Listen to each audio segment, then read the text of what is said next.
boys and girls, it's Miss Davies here. So we are sending lots and lots of love to all of you at home because we're really, really missing you. It's not the same in school without you. It's really, really quiet. So I thought today we would read one of my favourite stories. This is especially for year one, but anyone can listen if you're at home and you think, oh, do you know what? I miss story time at school. So let's have a look at the clues. We've got a really big shirt here. Have a think. A really big shirt. What story could that be from? We've got a long belt, a scarf, and some really big shoes. Have a think. What story could that be from? I know some of you might see a little clue here, and it's one of my favourites. So today we're going to read The Smartest Giant in Town. Shall we start? George was a giant, the scruffiest giant in town. He always wore the same old brown sandals and the same old patched up gown. I wish I wasn't the scruffiest giant in town, he said. But one day, George decided to go to the shop.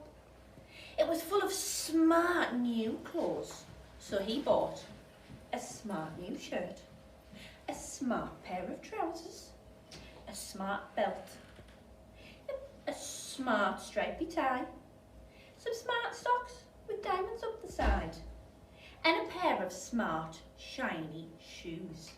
Now I'm the smartest giant in town, he said proudly. George left behind his old clothes. He was about to go home when he heard a sound. On the pavement stood a giraffe who was sniffing sadly. What's the matter? Asked George. It's my neck, said the giraffe. It's so very long, so very cold. I wish I had a warm scarf.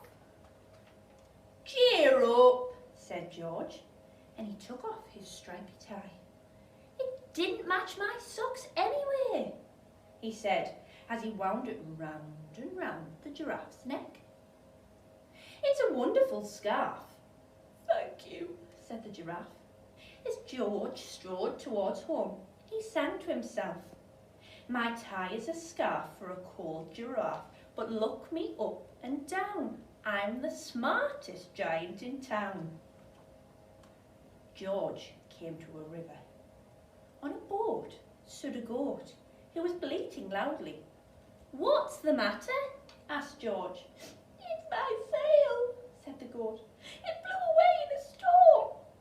I wish I had a strong new sail for my boat. Cheer up, said George, and he took off his new white shirt. It kept coming untucked anyway, he said to himself as he tied up as the mast on the goat's boat. It made a magnificent sail. Thank you, said the goat. George strode on, singing to himself. My tie is a scarf for a cold giraffe. My shirt's on a boat as a sail for a goat. But look me up and down. I am the smartest giant in town. George came to a tiny, ruined house. Beside the house stood a little white mouse with lots of baby mice. They were all squeaking. What's the matter? Asked George. It's our house, squeaked the mother mouse. It burned down and now we have nowhere to live. I wish we had a nice new house. Cheer up, said George, as he took off one of his shiny shoes. Oh, it was giving me blisters anyway, he said, as the mouse and her babies scrambled inside. The shoe made a perfect home for them. Thank you, she squeaked. George hopped along the road, but he didn't mind. As he hopped, he sang to himself.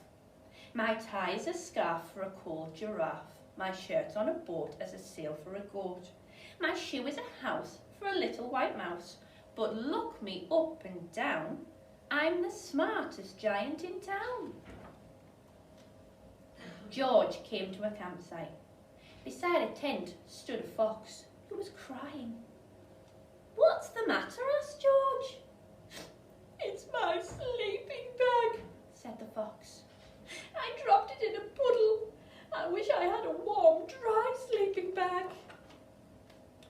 "Cheer up," said George, and he took off one of his socks with diamonds up the side. "It was tickling my toes anyway," he said, as the fox snuggled in. It made a very fine sleeping bag. "Thank you," said the fox. George hopped on, singing to himself. "My tie is a scarf for a cold giraffe. My shirt on a boat as a sail for a goat. One of my socks is a bed for a fox. But look me up and down, I'm the smartest giant in town." George came to a big squelchy bog. Beside the bog stood a dog who was howling. "What's the matter?" asked George. "It's this bog," said the dog. "I need to get across, but I keep getting stuck in the mud. I wish there was a safe, dry path." "Cheer up," said George, and he took off his smart new belt. "It was squashing my tummy anyway," he said, as he laid it down over the bog. "It made an excellent path." "Thank you," said the dog. The wind started to blow, but George didn't mind. He hopped on, singing to himself. "My tie is a scarf for a cold giraffe. My shirt on a boat as a sail for a goat.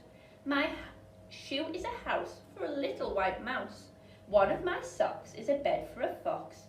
My belt held a dog who was crossing a bog. But my trousers are falling down. I'm the coldest giant in town." Suddenly, George felt sad and shivery and not smart at all. He stood on one foot and thought, "I'll have to go back to that shop and buy some more clothes."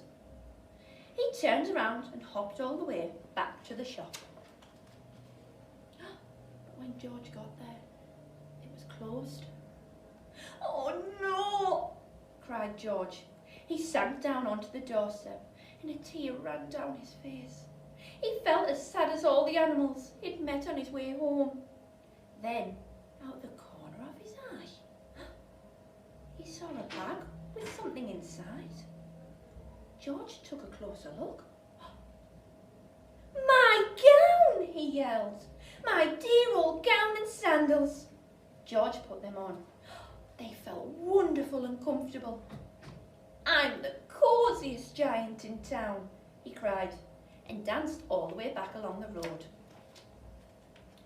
Outside his front door stood all the animals that he had helped. They were carrying an enormous present. "Come on, George," they said. "Open it, open it." George untied the ribbon. Inside was a beautiful gold paper crown and card. "Look inside the card, George," said the animals. George put the crown on his head and opened the card. Inside it said, "You gave your scarf to a cold giraffe, your shirt on a boat as a sail for a goat, your shoe is a house for a little white mouse, one of your socks is a bed for a fox. You helped a dog who was crossing a bog, so here is a very fine crown to go with the sandals and gown of the kindest giant in town."